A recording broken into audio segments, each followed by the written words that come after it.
In this episode, I talk with Amanda Arista, a writer and fan of the paranormal. We discuss her latest series, The Mercy Lannard Files, where an investigative journalist tracks down her partner's murderers but gets more than she bargained for when introduced to a world of shifters and magic. So welcome paranormal author, coffee aficionado, and writer lecturer extraordinaire, Amanda Arista. Yay! Yay! So Amanda, I know as a writer, you have a very unique background, like as a creative writer, writing lecturer, right? So tell us a little bit about that and like kind of what led you down the road of creative writing as both a profession and a hobby. So I think the first thing I kind of have to acknowledge is that I think everyone has like their own story to tell. And I think with mine, it started really, really young. And honestly, I want to say I was an avid reader. For those of you guys that sort of know, I had really bad growing pains growing up because I'm like a super tall person. As you can tell from my very seated position. And so there was one summer that I read just everything the library had to offer. And like legit everything the library had and then at that point was like, okay, well, there's nothing more that I can read. So I'll just start making up my own stories. So very on brand, third grade, first story, ghost story. And I was like, yeah, I have nailed this. So that's sort of where I started out was, I think we've all got stories, but mine definitely started out with just reading everything I could get my hands on from a really young age, including perhaps maybe some books that I should not have read at like 10 or 9. Oh, who hasn't picked up one of those? Exactly. You know, Jude Devereaux just flies on the desk and you just happen to read it. Yeah. I mean, she's there. You can't help it. Exactly. So I think I started reading really young and I started writing really young. So I love that you stayed in a genre too. Right? Like it's kind of crazy. Like, dude, it has been monsters and ghosts and witches and vampires just ever since. Straight through. Yeah. I appreciate that. Maybe some dabbling, not gonna lie, in some Star Trek fanfic. Yes. Mostly werewolves and vampires. Yeah. Like, yeah, but anybody I think who grew up kind of like around the internet always kind of started out from fanfic. You know what I mean? I mean, to a certain degree, just to kind of get their feet wet. Well, and I also feel like it's all education too. It's like, okay, Absolutely. I have this world, I understand the fundamentals of this world, so I'm going to play in this world for a while. Mm-hmm. And then you sort of naturally evolve going, but I want to create my own world and I want to do this in my own world and that kind of stuff. So absolutely. I think it's a great way of like a learning tool for like how to get the basics of writing. Exactly. Structure, hero arc without having to do all of the world building part of it. Yes. And spaceships. So. Can't go wrong. Exactly. That kind of leads me to kind of into your I just read your Mercy Lanyard book. I love it.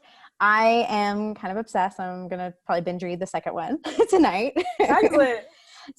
But I know like you did so much in like a book, like as far like in that book in particular, you built a mystery, you had incredible world building that you kind of gave us throughout. And I know there's even more to come probably in book 2 and onward. Yeah. But you did such a great job, like starting to sink us slowly into the world building. You built the mystery and you also had like the character development was amazing because I knew exactly what type of person Mercy was from like page 1. Yeah. And I knew and I kind of saw her grow throughout. Like what is a good trick for kind of managing all that? Because you hit all those high points so beautifully. Yeah, I think the big thing is being able to divorce each story from the other stories. So first you sort of have like, here's my world building, here's going to be my series story. Mm-hmm. And then here's going to be my murder mystery, which murder mysteries are hard. Oh my goodness. That's what I discovered. Yeah. That whole suspense thing. Oh my gosh. Like I don't do that naturally. So I think that's why this book was really fun, is like it really challenged me to do that. So then you had like the murder mystery plot, and then you had the character arc. And so when I kind of knew the beginning and ends of all of those, you can kind of go, okay, these were at this point here is when the world building needs to interfere with the murder mystery. And at this point here is when she's not mature enough upon her character arc to see this murder mystery clue in the right way. So then when she's further along on her character arc, she's going to reinterpret that murder mystery clue. And so once I kind of had the beginning and the ends of all the stories and what big points I wanted to hit, like what did I want them to learn about the world? What did I want readers, or like, how did I want my mystery to flow? Are we going like straight up like, midsummer kind of like slow burn? And then where I wanted her on her arc. And then you start playing of where all those three stories interact with each other. And that's how my brain put together that story, is really knowing each individual one and then weaving them together. Right. Yeah, because sometimes when I read books, like you said, murder mysteries, which are very, very difficult to do, like in not just books, but like TV and also film. That's why you see so few of them kind of really do them well. But you balanced all of them really great, because I notice when it does well in one, it kind of lacks the other. But I think I like how you approach it as far as defining kind of what needs to happen first, like what you're aiming to do. Yeah. Like as far as each character. Yeah. And it was one of the interesting things that I had to fight myself on. I had to watch a lot of murder mystery to see, and I'm going to unabashed, this is not going to be a surprise. I watched a lot of Lucifer and Castle in order to get sort of like the murder mystery beats down that procedural that readers are used to seeing. Because I came at it initially in first drafts, it was a hot mess. It was hilarious. I came at it from, my husband is law enforcement. I came at it from a strict law enforcement. How do they solve their crimes? Which is basically, let's dump out all these clues on the desk and figure it all out. And so it was interesting. It was really fun for me to find my voice as a murder mystery writer, to figure out how he's going to be, okay, this is what readers are used to, the A equals B equals C kind of formula. Actual law enforcement solves it. A is kind of related to C, which may be juxtaposed with F, which maybe connects at a later point to B. And so putting those two together to create something that felt authentic to me as like what I know law enforcement has to go through, as well as like what readers are used to, like what their genre expectations are of that A leads to B leads to C, was so much fun. It really was. Because to me, it was all learning, because I had never written mystery before this one. Well, and you bring up a great point too, because there is like some genre expectations of those things. Because when I read it, I was like, oh, I can kind of piece this, because you did take like one approach I'm used to with like the procedurals, because I know your husband is in law enforcement, so I kind of expect you to go that route. Right. Like, let's just dump it on the table. Yeah. And just kind of like, okay, let's just kind of see what happens and kind of push pieces together. But I liked how my brain easily sunk into the book, because I was kind of used to that formula in some regard already. So I was kind of like, I was already captured from the moment you kind of introduced the mystery. Yeah. So I love it. Thank you. Yeah. So, and I did want to talk to you about, so I know I kind of mentioned it earlier, but romantic subplots, because I know you have a whole talk around it. I love romantic subplots. Yes, and you did such a great job with Mercy. I kind of want to see what happens in book 2. So much fun. So like, especially like her character development on top of that, but also to like the romantic subplot portions. What is some good advice that you can give, like that people can kind of like work their romantic subplots, or have them work them in there without them detracting too much from like, because yours did not detract at all from like the murder mystery portion of it. I think the big thing is to ask you, do you need it? As writers, do we need a romance? Like, I know that especially on TV and a lot of films, like in order to have a healthy, normal, functioning hero, they have to be romantically interested in somebody. And so I think the big thing for me when I'm developing a romantic subplot was, do we even need this in the first place? And so when you're like, yes, I would like to have a romantic lead because I want to show this aspect of their personality. I want to show their growth. I want to have the damsel get, like kidnapped by the mob or something. Like I need it. And all of those kind of questions, answer the question of, is this going to impact the plot? Mm. And so once I started kind of looking at like, yeah, okay, well, Rafe, who's my romantic lead in my Mercy series, oh God, such a book boyfriend crush on Rafe. I know. I love him already so much. Don't look at Pinterest. You'll totally know who he's based after. Oh. But once I kind of realized that, yes, I have the person, and I know how using this person will impact the plot if I do a romantic subplot, was sort of my first, I guess, sort of like blessing to myself of, yes, you can insert kissing into this book. However, it needs to impact the plot and show Mercy's character growth across the arc of the book.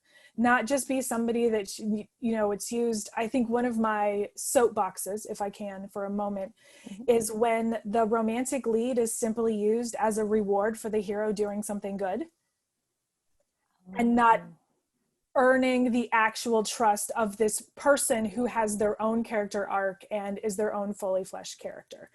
And so I knew I did not want to do that. I didn't want Rafe to be just like, oh, look, Mercy solved the crime. Now she gets to kiss somebody. Yay. And so I think that was the other thing of like, as long as her growth and self-esteem fed into her ability to let Rafe love her, that's when I was like, okay, we're pinging across all of these different subplots at this point. We are world building. It's going to involve the murder mystery. It's going to also involve her character arc. And then I'm like, yes, you can have a romantic subplot now if it's going to impact one of those three things. And so that's sort of my first thing, is like, insert that subplot when you know you can use it to a tension and story advantage. Like I said, it's not just damsels getting, kidnapped by the mobsters. It's also, you can show emotional growth. You can show as well, just little obstacles for the people to kind of show that they're growing. And I think that was my big thing. I have a pet peeve about Tauriel and Keely's relationship in The Hobbit. Yes. Oh my gosh. So totally sexified Keely in The Hobbit, right? Like, I am all for Aidan Turner. He is screen candy and I love it.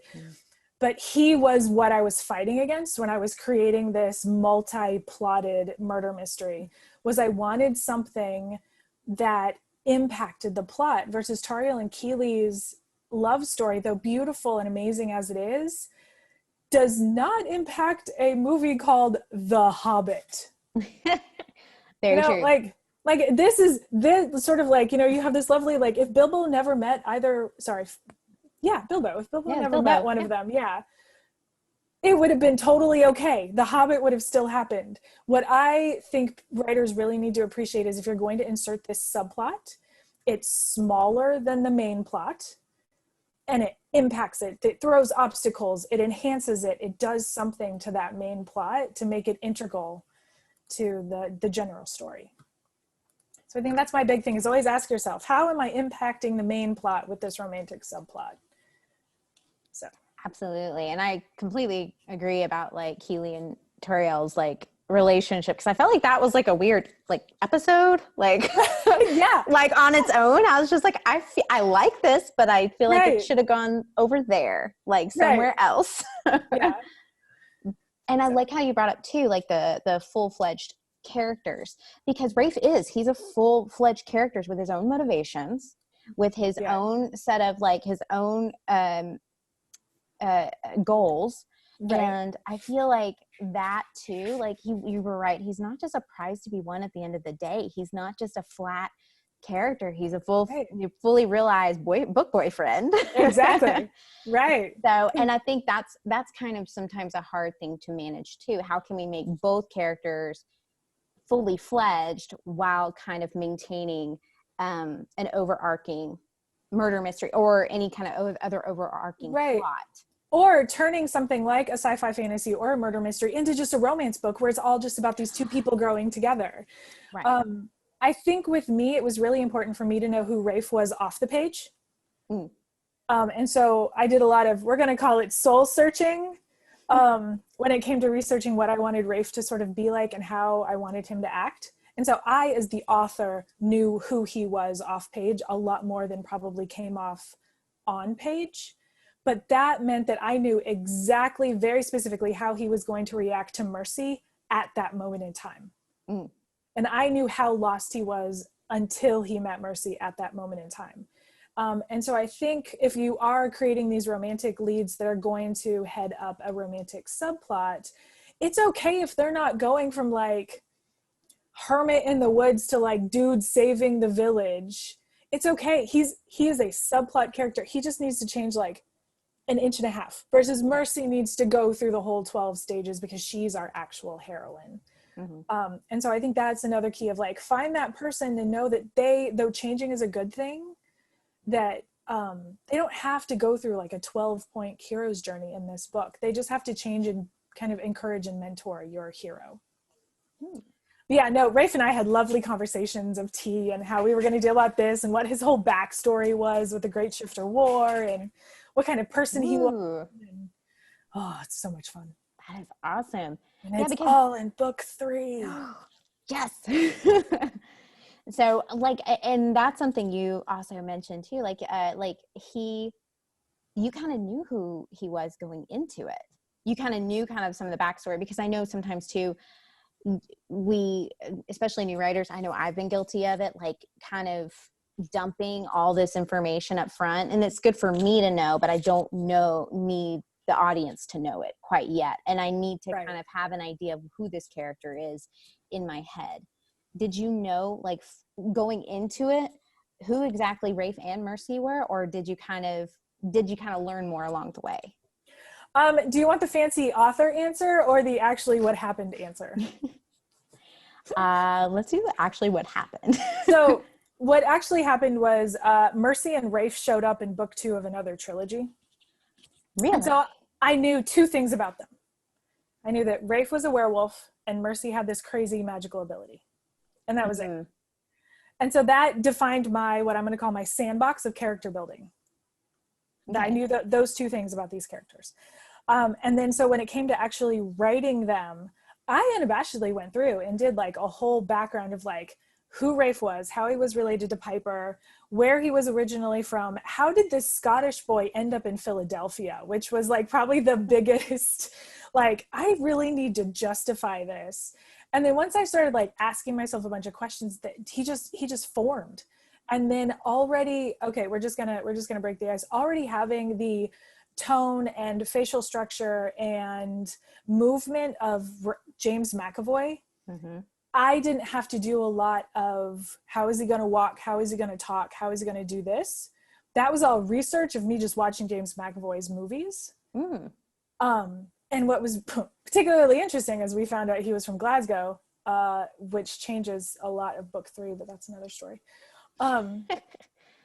But it was interesting. So I knew the emotional backstory, but didn't have to do a lot of the front work of like, what does he look like when he arches his left eyebrow? Like I already saw that. I already had sort of that casted. And the same thing with Mercy. Mercy formed in my head and immediately got pinged with a visual. And so once I had that visual, it was easy for me to sort of like play Barbie and Ken in my head with these 2 characters and talk. We had a lot of, this is going to sound so crazy, and I understand this. Rafe and Mercy and I had a lot of conversations, almost like couples therapy, running through conversations of like, what's your backstory? What's your backstory? When are you going to feel comfortable sharing your backstory? And when are you going to be comfortable sharing your backstory? Okay, how are your family of origins? Where does Rafe come from? Where does Mercy come from? Which was so much fun to play with in book 1 and even more in book 2. And so when are you going to feel comfortable sharing that information? And so I felt like I was growing with them and discovering how their relationship was going to grow as I wrote the book, if that makes sense.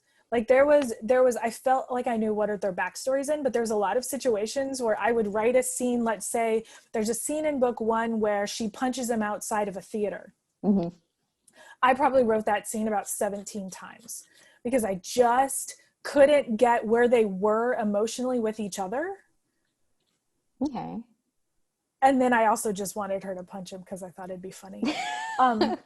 Again, scene sandboxes, little limitations you can give yourself. Right. And so I feel like it was couples therapy. It was like, are you guys comfortable? Are you actually going to save this at this moment? Where are you in your character development? I have a feeling I always had like a little meter going of like, where is Mercy today? Is she in the green zone? Is she in the red zone? Did I just do something really crappy to her? So maybe she's in the red zone in this scene. There was a lot of that, but I would say when it came to their conversations, it was like couples therapy. It was like, what are you going to say? Okay, now what are you going to say? How do you feel about that? Yeah, it was really weird. I know. Yeah. I think all authors do that though, because Yeah. I've had several other interviews on the podcast, and I know I've talked to other author friends where they say like, yeah, it's the voices in my head, basically. Yeah. And they talk to me, and sometimes I have to go tell them to sit down there and time out because I'm mad at them or they do things. So that's, I like to hear that that's not just a me problem. No, We all do it. The one thing that I didn't realize I relied so heavily on though was the Ken and Barbie action show in my head. Oh. Of like how reliant I am on actually seeing them in their space as well. And how their movements and like, I don't know. I felt like I was constantly like watching movies in my head going like, that was the worst scene ever written. Oh, I wrote it. Okay, let's just rewind a bit and let's see where is it going wrong? What are they doing? Are they too far apart from each other? Are they too close to each other? Are they comfortable being this close to each other? There was a lot of that, but yeah, I play a lot of like mental Barbie and Ken in my head with actors going like, how are you going to do this today? And how are you going to do this today? And are you going to swagger across the room or something? Yeah, there's a lot of weird stuff. Yeah. And so like figuring that out like physically, like spatially. Yeah. Like, Physically, like I do a lot of VBR stalking to look at different houses and setups and how, like, if I'm even looking, like, if there's a couple of scenes in the second one in like a bedroom. And so I was like, haha, there's a hint for you about the second book. But I feel like there was a lot of moments where I was like, I don't know how close they need to be at each other right now. I don't know if they need to be too close. And then what's really fun is then you put the magic side on top of it. And like, how are their magics interacting right now? As well as like, you know, their natural heat between each other. But yeah, and so to me, it's a total like little movie in my brain of like, is he going to be exasperated when he says that? How many times have I used the word exasperated in this manuscript? Yeah. Well, and that's actually something too that you added an extra layer to things, because not only are you trying to, you know, get these characters maybe like how they emotionally feel towards each other, but also you have the magic to take in consideration on top of that. Right. Which comes at, again, book 3, lots of spoilers in this one. I love it. Yeah, and then having to deal with like how his wolf power would interact with her mysterious power. Yes, her Like, magic-ishness. right. I don't want to ruin book 2 for you, but yeah, her magic when she finally discovers. Yeah. Sorry, there's a spoiler. Mercy has. I had you did really good groundwork though, kind of laying that, because I had a suspicion actually. So. Right, and that was a lot of fun to play with, of like, because there was a couple of versions where Mercy knew she had a power, and then there was a couple of versions where Mercy didn't have a power at all, and then there was a version where Mercy learned she had a power. So how did you decide which one you would go with? So I decided that I wanted to go full on Jessica Jones and just make her super arrogant, where she would assume she was just awesome and amazing. And then I wanted her self-esteem to just plummet when she realized, oh, I've been playing with like a handicap, you know, like I've been playing with like I'm a ringer, basically. Like I wanted her to have that sort of notion that, oh, I'm not as good as I thought I was, and how that self-esteem drop would affect the entire story. And so that when I knew that I could use that emotionally better than knowing she has a power versus not having a power at all, I was like, bing, bing, bing, bing, bing, we have a winner. We can create more tension and more emotional drama. So, but yeah, there was an entire version of this book where Mercy like was human. Yeah, it wasn't awesome. Okay. Well, it is far more interesting reading the version you have now, because yes, you lay some good groundwork to where I was like, I have a feeling and you did a very good way of like showing it. Like I said, like auras and things like that. You know what I mean? Yeah. So I like your style, basically. Thanks.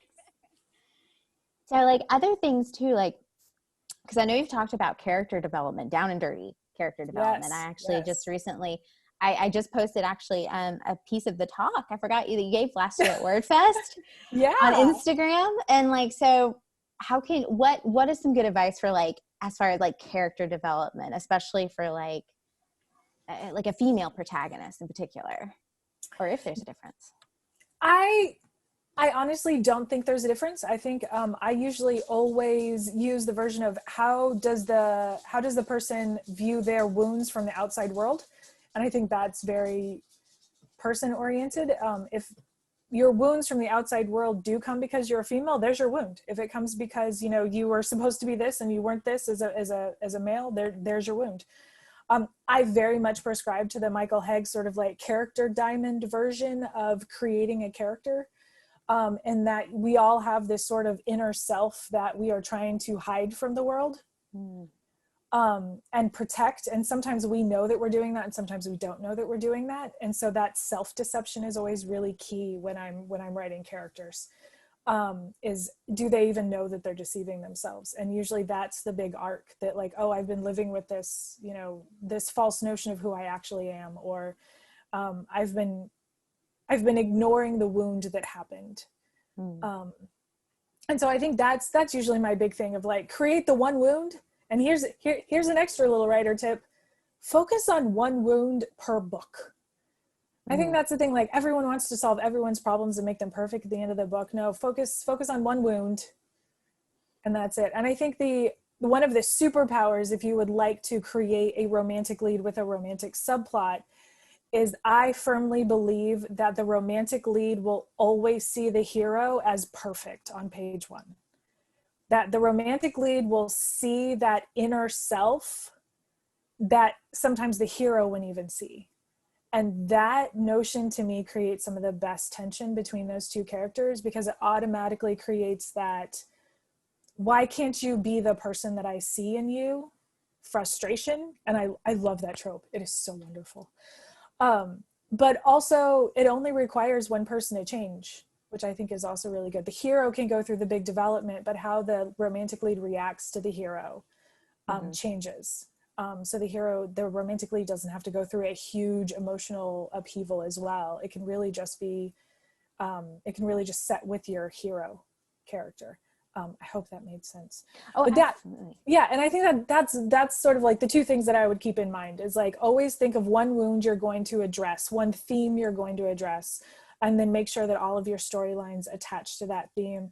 And then make sure that your romantic lead sees that what I call a fully faceted hero on page 1. They see how amazing they can become. They see how stalwart they are. They see how loyal they can be on page 1. And it's always going to create some amazing tension until the hero can see it themselves. And that's what I felt like was so impactful about like specifically Rafe and Mercy, is because Rafe, no matter how prickly like Mercy was, like Rafe was like right there with her. And I felt like he did. I felt like he saw to her core, no matter like as you said, like no matter how much self-deception, how much she tried to talk herself out of her own like grief, out of her own faults, like she would like try to explain him away, he still saw to the core of her. And I really love that. I felt like that was so cute. So cute. Well, and I love the notion of, and maybe this is a little bit too personal, but that's like almost love to me, like staying through the hard bits, like being the mirror they need to be, that your partner needs to be. And I think sometimes romance, especially with kissing books, can always get like, ooh, you're so sexy, and that's all I care about, like, ooh, abs. And this one I really wanted to play with the notion of like, of what a true pairing looks like. You know what I mean? Like what a true relationship looks like when you build it like completely from scratch, which has been really fun in the subsequent books, is figuring out, okay, what's the next step? All right, what do you do after that? So right, because you really went all out for this book, for the first one at least. Like having dealing with like grief and like all the suspense and all the like life and death stuff. So just being eaten by things. Yeah. So yeah, and you're right. I think I do love the books where it's not just like all physical intimacy, or just like, oh, we're like in the best space in our lives. Like we have like those dark moments are really dark, and like they're there for them. Like the romantic lead, whoever is part of that subplot, or the main lead, who, if it is a romance driven book, is still with the main character and kind of seeing them through that. Right. And just shows up. Yeah. Exactly. It's just there for support. Yeah. We stand a supportive romantic lead. Yes. Yes. So let me see too. I did have also quick question. So okay, here's another one. Have you learned anything while writing the Mercy Lanyard series that you kind of maybe didn't know before, or maybe something as like someone who lectures, like maybe it kind of changed your perspective on? Yeah. So as I mentioned before, this was sort of my first murder mystery. And so what I discovered is they're puzzles. I love puzzles, and I might not write anything else without a dead body for the rest of my life. No, I think the genre expectations was what I really had to learn writing this particular series. My first series was paranormal romance. It's light, it's funny. The main character has abs. That's all you need to know. It's definitely not the, true love stays, true love withstands message. It's very much like, ooh, he's hot. But that's okay. In paranormal romance, oh, for sure, that is totally okay if you've got an overarching question, hero and heroine, totally sexy all throughout, we're good. And I think what I learned with the mystery genre is there are expectations that go along with that. And when romance is allowed, and when you need your dark moment, and when you need kind of, again, that pattern that I was saying, there's a different pattern to mystery books than there is to paranormals.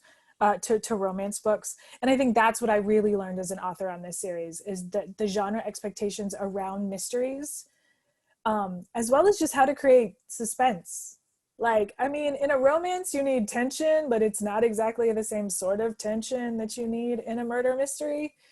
And so I think that's what I really kind of appreciated, was like, paranormal romances, I love them. I will always read them, but they have a different fundamental audience, expectation, thematic elements that you can deal with. In a murder mystery, it was a lot of, I could get darker, I could get gorier, I could get, and the pace was completely different. And so I think that's what I learned as a writer, is just the genre expectations for everything were a lot different, but still a lot of fun. Oh, absolutely. And that is something I have learned actually as like writing, because I jumped from one genre to the other. I was originally started with YA, but then I jumped to romance. And as I've been learning more about writing the romance, I have learned so much about genre expectation. Like you said, the pacing, the dark moments I have to have in it, and things like that, because I did kind of want to do like a noir twist on it, but it still had to fundamentally, like you said, be a romance. So I was like, I can't go stray too far from that. Right. I can't especially have the romantic lead do something that is completely non-recoverable. That's a big one in the room. Like, I can have him do up to this, but I can never cross. Like, what was one of the things that I learned? Cheating. You can never have cheating. If the romantic lead cheats on the heroine, it is a no-go. Done. It is a throw the book across the living room, bad Amazon review. Like, you just don't do it. Oh yeah. I also liked that usually the very last scene is the happily ever after. So you get that nice like sunset swelling music kissing. I love that. Which is probably why you see it at the end of all the Mercy books too. But yeah, and so there was little stuff like that I was like, oh, what do you mean I can end on a cliffhanger in a mystery? What is that about? What? No way. Yeah, so there were some things that were interesting, but the genre expectations of romance are hard. They're like firm and fast. Yeah. Yes, they are, and you can't really stray from them. Did you have any leeway in murder mystery? Do you have any leeway? Because I know in romance you don't really. I feel like the other nice thing about the mystery genre is that you've got like 3 different types of mysteries as well. You've got sort of like the cozy mystery, you've got like the like procedural, and then you've got sort of whatever the hell I wrote. I have no idea. I feel like the first one was this like sort of like, oh, there's a dead body, you solve the dead body. So it was a little procedural, but it was a little sort of like hot mess in the middle, but that's totally me, not the genre expectations. I feel like the second book, and here's a little teaser for you, is much more cozy mystery. And I didn't know that I was writing it until I was halfway through going, oh crap. I think I just violated my series Bible, because this one was kind of a procedural and the second one is kind of a cozy. And the third one's turning out to be just like, Joss Whedon had a field trip. I don't even know what the third one is yet. Yeah. It's like a supernatural episode. I feel like the third one. Oh, yes. I am all for that. Yeah. So anyway, that's sort of how it's trending. I went Castle and then Midsommar, and then the third one is a supernatural episode. I mean, I love all those things. So yeah. Sold. Yeah. So I think that's something I could definitely do in a mystery versus in a paranormal, in a romance. It's very much like they meet, you find why they can't be together, you show them not being together, you show why they should be together, they overcome something, and then they're together. Like there's definitely a there's a very formulaic type of layout to it. And I love a good mystery. Like I will always, that was like probably the first genre I did read was actually mysteries, like a whodunit kind of thing. Cause there is so much, like you said, like tension there that's different than romance. And also you can play around with a little bit of the back and forth of what happened, what didn't. Oh, okay. I was wrong. I think I solved it, but I really didn't. Right. Maybe kind of thing.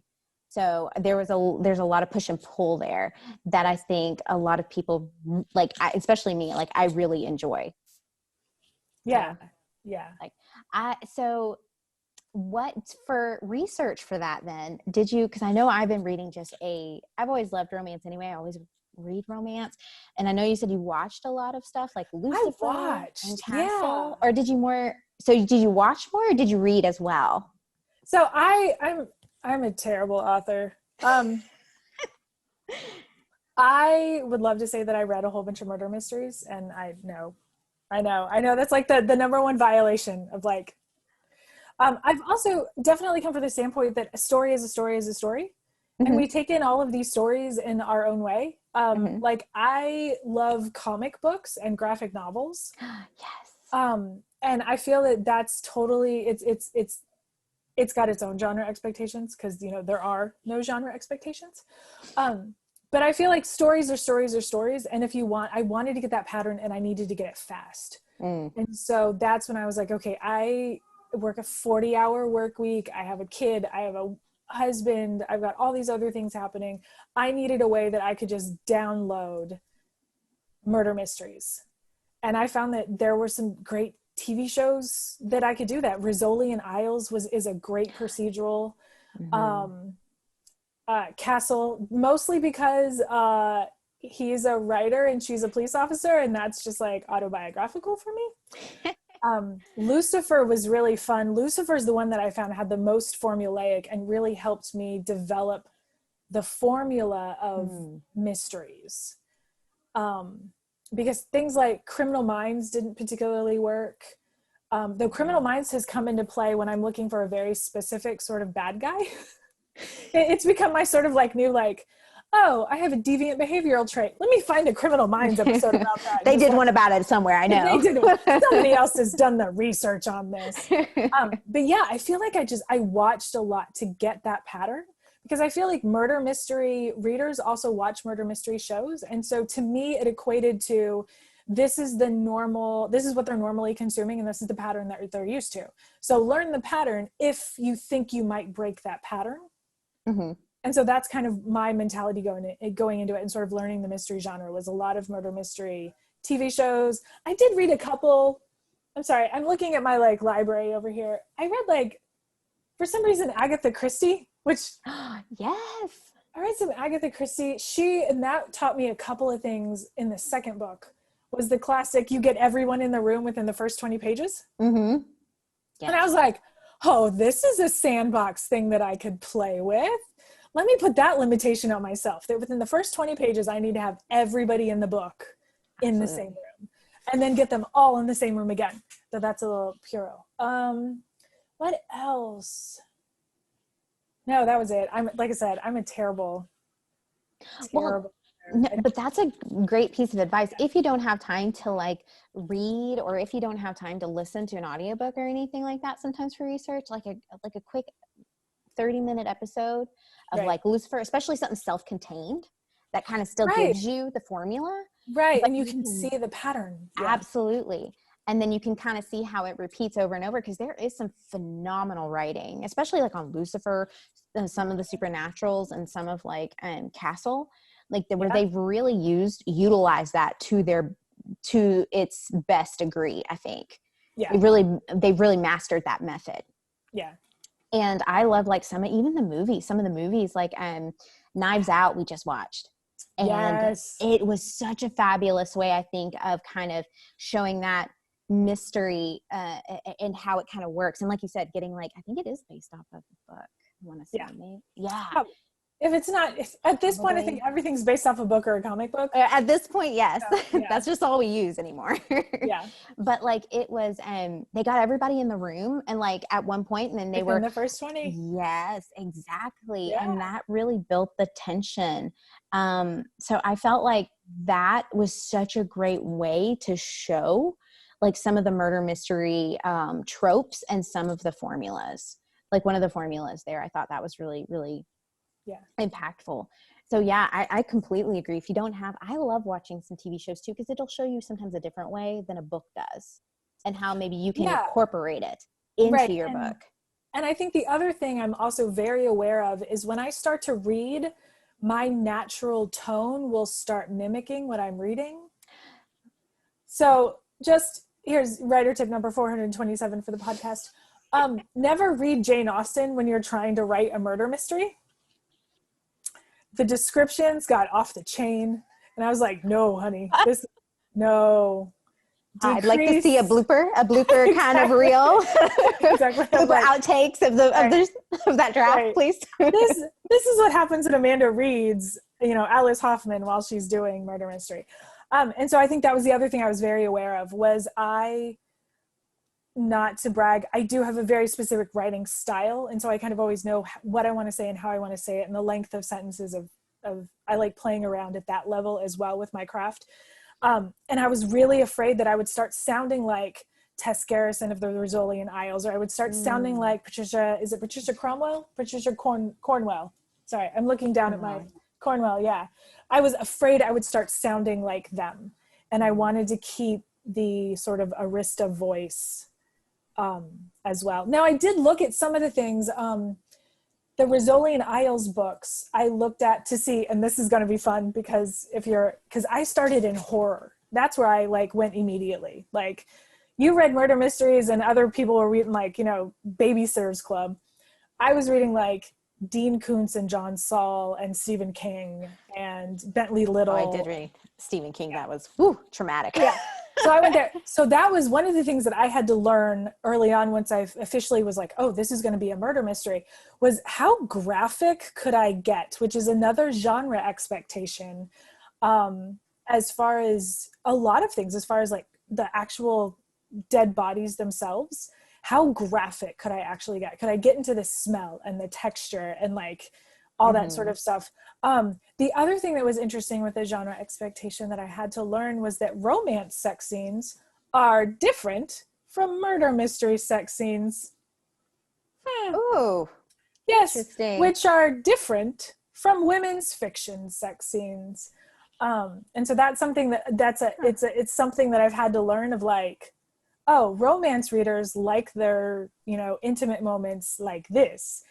Murder mystery people can come and go, maybe some smooching. Women's fiction like it to be this way. And so this is going to sound totally dirty. I had to read a lot of sex scenes to figure out the difference between the three. Luckily, I have a library, so it was kind of easy. But no, that's a great, I would have never thought that. But it makes sense when you say it. But I wouldn't have thought that those weird genre expectations of what are they what are they used to seeing? And if I'm going to break that, if I'm going to break that genre expectation and break that sort of like, I'm not going to say it's a covenant with your readers, but break that sort of what your readers are used to seeing, am I doing it in an effective way? Or am I just doing it to go like, boom, sex, you know, or am I, you know, am I serving? For me, I think I went the women's fiction route. Was I wanted it to be very character arc based. Whereas Mercy right now, when her and Rafe just kissed for the first time, I went definitely women's fiction because my there we go. There's a bloopers reel for you. The first version of kissing versus last version of kissing. It changed when I sort of realized there were different expectations. Like, yeah, there's a lot less tongue in women's fiction. Let's just be honest. Fair point. But no, it does make sense, because now that I go back and I think about like some of the other murder mysteries and women's fiction that I've read, that there is kind of this more, for lack of a better word, like chaste sex scenes, if that's even a thing. Yeah, they sort of just go, and we made love and closed the door. I know. And it happened and done. Right.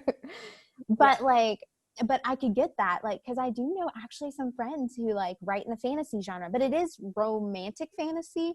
Like it's like a primary romance, but I think some people got their wires crossed. They saw fantasy.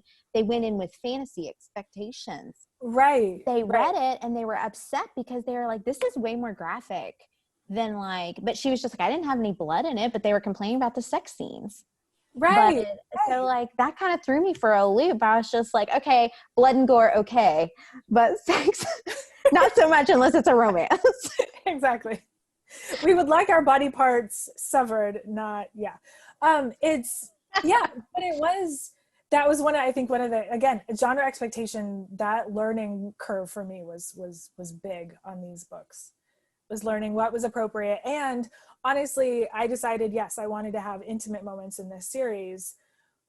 Okay, the romance way of writing it might not be the right one, but there's so many women's fiction elements in Mercy about her character development, about the second one is her relationship with her mother and her grief over the death of her best friend. There are a lot of women's fictions, and so I was like, well, how does women's fiction do it? Like, what is their sort of expectations? And I feel like I found a nice little, okay, this is what you can mention, and you can get to third base, but maybe that's it. Like, yeah, it was interesting. So. I love that. But no, that's super important to know. Like I said, like, know your expectations so you're not like breaking them, and then you don't end up with like people who read your book who don't like it because they had a certain frame in mind when you wrote it, or what they're expecting to see, and you kind of go a little different than what they were expecting, and they're like, no, we don't like this. Readers like what they like. Yeah, they really do. And I think the big thing is to be like, if you're going to break it with an emotional intention in your story. Yes. I've always, that's something I've always kind of heard, and I've talked about with other friends, is like, if you break your own rules, you got to have a good reason, a very good and compelling reason, or any other kind of rules, like as far as like genre or anything like that.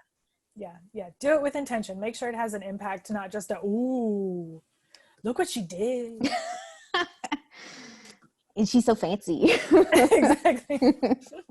Actually, at that point, it's probably like, ooh, look what I did. I'm so fancy. And the readers are like, oh. Like, why? Why did you do this? We're not sure. We are closing the book. We are 1-starring it on Amazon. Putting it away. So, another question for you. So, you, like you mentioned, you are full-time job. You know, you have a little little munchkin running around. So where do you find time to write? Where do I find time to write? Never. No. My husband and I had a big sort of conversation when we did bring the bean into the situation that I would still get 2 hours of writing a day.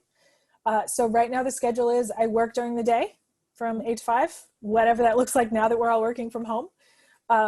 Ish. I put a lot of ishes. 3-ish, 4-ish. Ironically enough, I do take a lunch break, which is nice.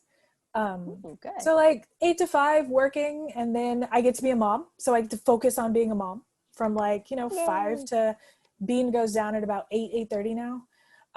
And then I just take that entire time. I give myself an hour to goof off or do housework or return the emails or pay bills or whatever I need to do. And then pretty strictly 9 o'clock, I'm in front of a computer again, writing, plotting, reading, doing whatever I need to do to sort of get the words on the page, basically. But it was also one of those things of like, we had to have conversations about like, I'm sorry, your laundry might not get done. Like it might be a little late because I'm putting my writing time as a priority. My husband was very willing. He's like, how about I take on all of the bill paying so you can have your time at night to do what you need to do. He also, even now, will put down Beanie at night so I can get to what I need to do, so I can get to writing. And so we as a family made it a priority that mom needs her writing time. That's really awesome. I love that because that's something my husband kind of talked to me about, like, was just like, okay, if you really want to do this, that's great. And let's make it a priority. Let's figure out some time you can set aside to do it. So I think that is a great way to kind of manage, especially in all the chaos right now that's going on. So, and what does your process kind of look like? Because you said you would plot for a while. Like watch a couple episodes and then so I think the big thing is just as an educational, I did my first series completely pants, which is probably why they're just a hot mess of sex and abs. There's a mystery. Nothing wrong with that. Right, exactly. Just different genre. Right, but I would say early in my career, I was definitely a pantser. I had a lot more time on my hands to go back and rework things. I had a lot more just things to learn about writing and genre and that kind of stuff. For the Mercy books, let me pull it out. I started doing stuff like, visuals. So I started doing things that basically look like, and I'm sorry, podcast people can't see this, but Sarah can see this. I'm sure she'll see. We'll put it on the YouTube channel so everyone can see everybody. Gorgeous. What I started doing was what I call signposting. So it's not necessarily plotting. This is where I'm going to drop, sorry, let me get on camera. This is where I'm going to drop clue 1. Hey. And then here we go. Here's another subplot. So this is when I'm going to have a nice little romantic beat. And then after that, we probably need to have another dead body.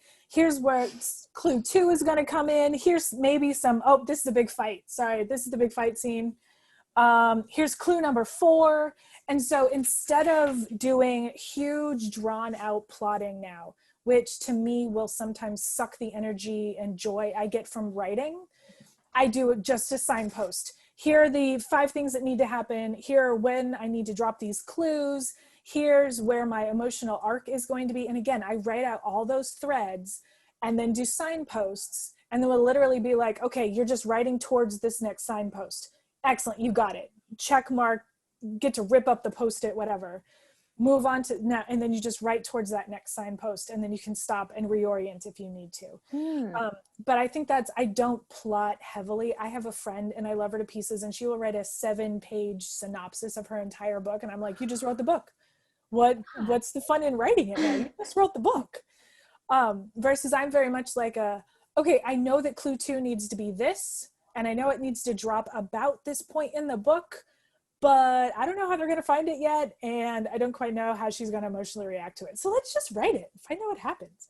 I found that process kind of cuts a little bit of the editing time off and the revising time off because I've done a little bit, but even at that, I'll only take a couple of weeks maybe to kind of do those 12 threads. What I'm discovering in book 3 is that, ironic enough, I don't have a subplot. Apparently I forgot to put in a subplot. And I'm like, what the heck happened to you? You're like the subplot queen. Where'd it go? Where did it go? And so, but now I'm going through a revision going, Arista, it's here. You just need to be like, put up some like light posts and be like, here's the subplot. Like, trust me, you're going to want to pay attention to this one. Perfect. Right. Well, I like that you didn't stop for it too. Like you didn't stop to be like, oh, I need to figure out and like go backwards. Cause like, that's what I found. Like that when I was started writing, I was just like, go back. I feel like I got something wrong. So I go back. And I was just like, no, you need to just write it through. Yeah. And I think those signposts that I've created for myself help with that I kind of trust that I'm going in the right direction. So I allow myself to be a little crazy and be like, oh, we're going to find this thing out in the middle of a field? Sure. Why not? Perfect. Yeah. Versus all my signposts just said, find thing. I'm like, great. That's awesome. We will worry about that when we get to it. Exactly. And I like you use different color Post-it notes. Was those for different beads? So the different colored Post-it notes are for the different threads of story. Haha. Yeah. And so I always have sort of like the overarching who's dead this time. And then always have that emotional romantic plot. I think in the third one, it might actually be a plot versus a subplot. And then I always plot where Mercy is on her emotional journey for that story. And I'll use different ones. So I know kind of like, oh, I'm just about to hit an emotional scene. I can make this scene as horrific as I want because she's already going to feel like crap. Like, I think there's notes of that. But yeah, I use different colored Post-its for the different subplot or the different story threads, I guess is the way I should say it. Yeah. Perfect. Yeah, because that's a great way. I've seen people sometimes organize like their different, like you said, plotting points. Like this is the overarching one. Here's the sub, yellow, blue is the subplot. Pink is romantic. The romantic pieces we want to throw in there. Where are they gonna kiss? Yeah. So very last question for you, since you've been so awesome on the interview. Where can people find like your books, especially your Mercy Lanyard series we've been talking so much about, and how can they connect with you? Yeah, so Mercy just got released wide as of yesterday. Woo, happy book birthday! So as of August 4th, both books are wide. So you can get them at Barnes & Noble, you can get them on Amazon, you can get them on Kobo, iBooks, wherever you like to read books, you can download. I can promo and say that the first book, The Truth About Night, is currently 99 cents. And then the second book, Truth About Blood, just came out on Tuesday. And then of course they can always reach out to me. I have the weirdest Instagram handle ever, and Twitter handle. It's Pantherista, which is in reference to my first trilogy that I wrote called Diaries of an Urban Panther that will be re-released next year. Ooh. I know. With like any like additional stuff, or just kind of just re-release like new cover? And so they're getting new covers. They're getting what I'm going to call an author edit, which is just, let's be honest, I was real young and I really liked alcohol when these were, I still really like alcohol. I can't tell you that. There's some toning things that I would like to sort of brush up and just sort of like put a little polish on now that I've had a couple of years as an author. But yeah, so those are coming out next year. Thanks so much to Amanda for being part of the show. I'd love to connect with you. Find me on Twitter and Instagram at Romance the Story. Book recommendations for this episode: The Truth About Night by Amanda Arista and The Truth About Blood by Amanda Arista.